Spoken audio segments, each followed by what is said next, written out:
ನ್ಯೂಸ್ಗೆ ಸ್ವಾಗತ. ಒಂದು ಮುಖ್ಯವಾಗಿ ಇವತ್ತು ನಗರಸಭೆಯ ಒಂದು ಜನಪ್ರಿಯ ಬಜೆಟ್ ಅನ್ನು ಆಡಳಿತಾಧಿಕಾರಿಗಳಾದ DC ಅವರು ಘೋಷಣೆ ಮಾಡಿದ್ದಾರೆ. ಇದರಲ್ಲಿ ಹಲವಾರು ಮಂಡ್ಯ ನಗರಕ್ಕೆ ಹಲವಾರು ಯೋಜನೆಗಳನ್ನು ಅವರು ಇವತ್ತು ಘೋಷಣೆ ಮಾಡಿದ್ದಾರೆ. ನಿಮಗೆ ಒಂದು ಪ್ರಮುಖವಾಗಿ ಹೇಳಬೇಕಂದ್ರೆ 2023-24ಕ್ಕೆ 85 ಕೋಟಿ ರೂಪಾಯಿ ಬಜೆಟ್ ಗಾತ್ರ ಇತ್ತು ನಗರಸಭೆ. ಅಂದರೆ ನಮ್ಮ ಕಾಂಗ್ರೆಸ್ ನೇತೃತ್ವದ ಸರ್ಕಾರ ಬರೋದಕ್ಕಿಂತ ಮುಂಚೆ 85 ಕೋಟಿ ರೂಪಾಯಿನ ಗಾತ್ರ ಇತ್ತು.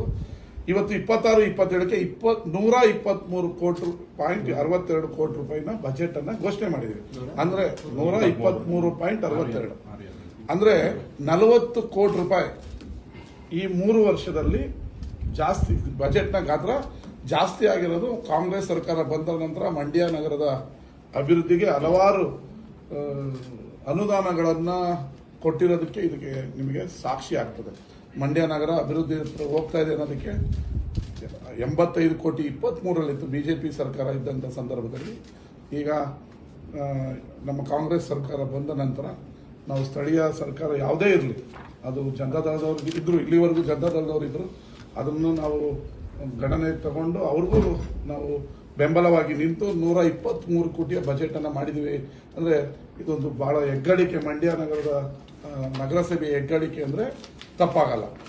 ಇವತ್ತು ಮಂಡ್ಯ ನಗರದ ಪ್ರಮುಖವಾಗಿ 3 ಸರ್ಕಲ್ಗಳನ್ನು ವಿದೇಶಿ ಮಾದರಿಯಲ್ಲಿ ಮತ್ತೆ ವಿವಿ ರಸ್ತೆ ಏನಿದೆ ಅದನ್ನು ವೆಹಿಕಲ್ ಫ್ರೀ ಝೋನ್ ಮಾಡಬೇಕು ಅಂತೇಳಿ ತೀರ್ಮಾನ ಮಾಡಿದ್ದೀವಿ. ಅಲ್ಲಿ ವ್ಯಾಪಾರಸ್ಥರಿಗೆ ಅನುಕೂಲ ಮಾಡಿಕೊಡ್ಬೇಕು, ಅದನ್ನು ವಿದೇಶಿ ಮಾದರಿಯಲ್ಲಿ ಇಂಪ್ರೂವ್ಮೆಂಟ್ ಮಾಡಬೇಕು. ಅಲ್ಲಿ ವೆಹಿಕಲ್ ಅನ್ನು ಓಡಾಡದಂಗೆ ನಿಷೇಧ ಮಾಡಿ ಬರೀ ವ್ಯಾಪಾರಸ್ಥರು ಪಾದಾಚಾರಿಗೆ ಏನೇನು ಬೇಕು ಅನ್ನೋದನ್ನ ನೆಕ್ಸ್ಟ್ ರೂಪರೇಷೆಗಳನ್ನು ವಿಡಿಯೋ ಬಿಡುಗಡೆ ಮಾಡ್ತೀವಿ. ಅಲ್ಲೇ ಏನು ವಿಶ್ರಾಂತಿ ಪಡೆಯುವಂಥ ಚೇರ್ಗಳಾಗ್ತೀವಿ. ಬರೀ ಸೈಕಲ್ ಮಾತ್ರ ಓಡಾಡಬಹುದು. ಈ ಅಡ್ಡ ರಸ್ತೆಗಳಲ್ಲಿ ಇದಕ್ಕೆ ಆಗು ಹೋಗುಗಳಿಗೆ ಶೀಘ್ರದಲ್ಲೇ ವ್ಯಾಪಾರಸ್ಥರ ಮತ್ತು ಸಾರ್ವಜನಿಕರ ಸಭೆಯನ್ನ ಕರೆದು ಅವರಿಗೆ ಯಾವ ರೀತಿ ನಾವು ಮಾಡೋರಿದ್ದೀವಿ, ಹೇಗೆ ಮಂಡ್ಯ ನಗರಕ್ಕೆ ಒಂದು ಹೊಸ ರೂಪ ಕೊಡ್ತೀವಿ, ಅದಕ್ಕೆ ಅವರ ಬೆಂಬಲ ಅವಶ್ಯಕತೆ ಇದೆ. ಸಾರ್ವಜನಿಕರು ಮತ್ತು ವ್ಯಾಪಾರಸ್ಥರು ಅವರ ಸಭೆಯನ್ನ ಕರೆದು ನಾವು ಏನು ಮಾಡ್ತೀವಿ ಅನ್ನೋದನ್ನ ವಿಡಿಯೋವನ್ನ ಅವರಿಗೆ ತೋರಿಸಿ, ಅವರು ಕೂಡ ಮೆಚ್ಚುಗೆ ಆಗ್ತದೆ, ಅದು ತೋರಿಸಿ ಅದನ್ನ ಮಾಡಬೇಕು ಅಂತಿದ್ವಿ. ಎಲ್ಲ ಲಾಸ್ಟ್ ಕೇಳಿ ಮಾಡಬೇಕು ಅಂತಿದ್ವಿ. ಅದರ ಜೊತೆಗೆ ಹೊಸಳ್ಳಿ ಸರ್ಕಲ್ಗೆ ಈಗಾಗಲೇ ನಾವು ಹೇಳಿರುವಂತೆ 1 ಕೋಟಿ 40 ಎಲ್ಲಿದೆ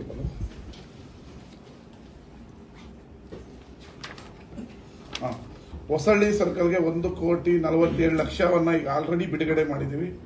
ಇನ್ನ ಫ್ಯಾಕ್ಟರಿ ವೃತ್ತ ಅದಕ್ಕೆ 1 ಕೋಟಿ 45 ಲಕ್ಷ ರೂಪಾಯಿನ ಬಿಡುಗಡೆ ಮಾಡಿದ್ದೀವಿ. ಒಳಲು ಸರ್ಕಲ್ಗೆ ಈಗ ಆಲ್ರೆಡಿ ಇವತ್ತಿಂದ 30 ಲಕ್ಷದ್ದು ಕಳೆದ ಬಾರಿ ಮುಖ್ಯಮಂತ್ರಿಗಳ ವಿಶೇಷ ಅನುದಾನ ಹಾಕಿದ್ರಲ್ಲಿ ಅಭಿವೃದ್ಧಿ ಕಾರ್ಯ ಆಗುತ್ತೆ. ಅದಲ್ಲದೆ ಅದನ್ನು ಕೂಡ ನಾವು ಚೆನ್ನಾಗಿ ಮಾಡಬೇಕು ಅಂತ ಇನ್ನ 48 ಲಕ್ಷ ಅಂದ್ರೆ 78 ಲಕ್ಷದಲ್ಲಿ ಅದನ್ನು ಅಭಿವೃದ್ಧಿ ಮಾಡೋದಕ್ಕೆ ಒಳಲು ಸರ್ಕಲ್ಗೆ ನಾವು ಕ್ರಮ ವಹಿಸಿದ್ದೀವಿ. ಮತ್ತೆ 3ನೇ ವಾರ್ಡ್ಗೆ 10 ಕೋಟಿ ರೂಪಾಯಿಯನ್ನ ಅಲ್ಪಸಂಖ್ಯಾತರ ಇಲಾಖೆಯಿಂದ ಬಿಡುಗಡೆ ಮಾಡಿ ಇಡೀ ಸಮಗ್ರ 3ನೇ ವಾರ್ಡ್ ಅಭಿವೃದ್ಧಿ ಮತ್ತೆ 1ನೇ ವಾರ್ಡ್ 2ನೇ ವಾರ್ಡ್ಗೆ ನೀರು ಬಂದಾಗ ಸಾರ್ವಜನಿಕರಿಗೆ ಅನುಕೂಲ ಆಗ್ತಿತ್ತು, ಅದಕ್ಕೆ ತಡೆಗೋಡೆ ಹಾಕಕ್ಕೆ 10 ಕೋಟಿಯನ್ನು ಬಿಡುಗಡೆ ಮಾಡಿದ್ದೀವಿ. ಮತ್ತೆ ಮಂಡ್ಯ ನಗರದ ವಿವಿಧ ರಸ್ತೆಗಳನ್ನ ಮಾಡೋದಕ್ಕೆ 5 ಕೋಟಿ ಬಿಡುಗಡೆ ಮಾಡಿದ್ದೀವಿ.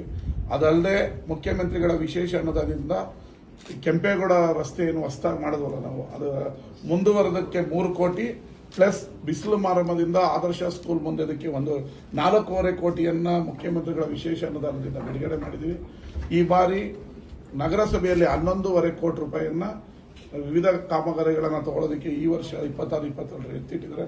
ಅದರಲ್ಲೂ ಕೂಡ ಪಾರ್ಕ್ಗಳನ್ನ ಮತ್ತು ವಿವಿಧ ರಸ್ತೆಗಳನ್ನ ಮಾಡೋದಕ್ಕೆ ರೆಡಿ ಇದೀವಿ. ಇದ್ರ ಇನ್ನೊಂದು ಮುಖ್ಯವಾದ ವಿಚಾರ ಅಂತ ಹೇಳಿದ್ರೆ 12 ವಾರ್ಡ್ಗೆ ಕಾವೇರಿಯ ಕುಡಿಯೋ ನೀರು 24 ಗಂಟೆ ಬರ್ತಾ ಇದೆ. ಈಗ ಇನ್ನ 23 ವಾರ್ಡ್ಗೂ ಕಾವೇರಿ ಕುಡಿಯೋ ನೀರನ್ನು ಕೊಡಬೇಕು ಅಂತೇಳಿ ಕ್ರಮ ವಹಿಸಿ ಅದಕ್ಕೆ DPR ಮಾಡೋದಕ್ಕೆ 75 ಲಕ್ಷ ಬೇಕಾಗಿದೆ. ಅದನ್ನ ನಾವು ಇದರಲ್ಲಿ ಏನು ನಗರಸಭೆಯಲ್ಲಿ ಎತ್ತಿಟ್ಟಿದ್ದೀವಿ.